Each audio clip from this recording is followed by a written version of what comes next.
व्यवसाय करत असताना भांडवल ही सर्वात महत्त्वाची गरज असते आणि जर हे भांडवल बँकांच्या माध्यमातून योग्य वेळी मिळालं तर तुमचा व्यवसाय केवळ टिकतोच नाही तर तो झपाट्याने वाढतो. हीच सुवर्ण संधी झेप उद्योगणी घेऊन येत आहे.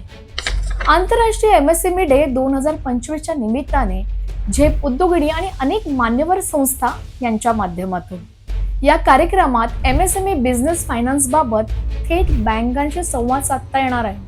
बँक लोन देताना उद्योजकाकडून नेमक्या कोणत्या गोष्टी अपेक्षित असतात, कोणती कागदपत्र आवश्यक आहे, हे सर्व तुम्हाला थेट बँकांच्या प्रतिनिधींच्या माध्यमातून सांगितलं जाणार आहे. बिझनेस लोन कॉन्क्लेव्ह हा या कार्यक्रमाचा महत्त्वाचा भाग आहे. तुमच्या प्रश्नांना थेट उत्तरं आणि कर्जासाठी प्रत्यक्ष संपर्क. तर उद्योजक मित्रांनो, ही संधी सोडू नका आणि ह्या कार्यक्रमात सहभागी व्हा आणि आपल्या व्यवसायात नवीन झेप घ्या. धन्यवाद.